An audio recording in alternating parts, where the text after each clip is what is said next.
امام بخاری رحمۃ اللہ علیہ شروع میں نیت والی حدیث لائے.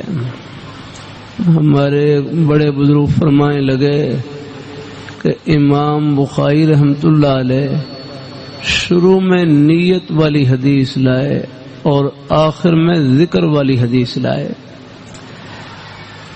اس طرح توجہ دلا رہے ہیں کہ اپنے دل کو بھی پاک رکھیں اور اپنی زبان کو بھی پاک رکھیں اور زبان کو اللہ تعالیٰ کے ذکر سے منور رکھیں. شروع میں امام بخاری رحمۃ اللہ علیہ نیت والی حدیث لائے کہ انما الاعمال بالنیات، کہ بے شک تمام کے تمام اعمال کا دار و مدار نیتوں پر ہے.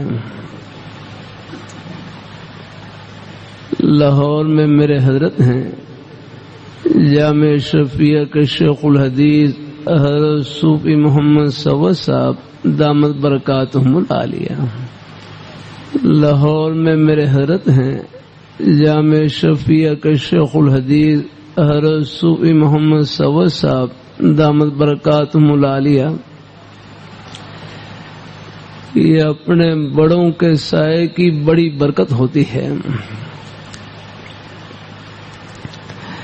میرے حضرت سے ایک صاحب پوچھنے لگے کہ میں جب بھی کوئی نیک عمل شروع کرتا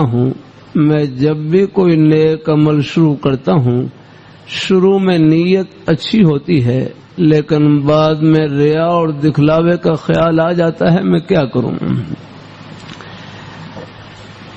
کہ میں جب بھی کوئی نیک عمل شروع کرتا ہوں شروع میں نیت اچھی ہوتی ہے لیکن بعد میں ریا اور دکھلاوے کا خیال آ جاتا ہے، میں کیا کروں؟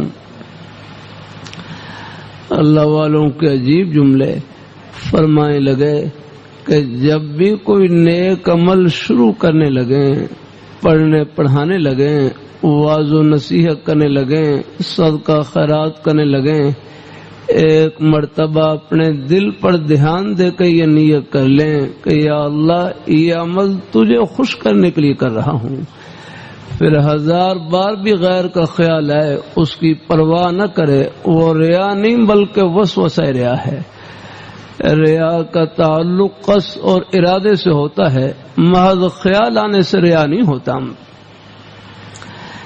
ہمارے حضرت شاہ حکیم محمد اختر صاحب رحمۃ اللہ علیہ فرمانے لگے کہ ریا دیکھنے کا نام نہیں دکھانے کا نام ہے، اس کے لیے تو پوری تیاری کرنی پڑتی ہے.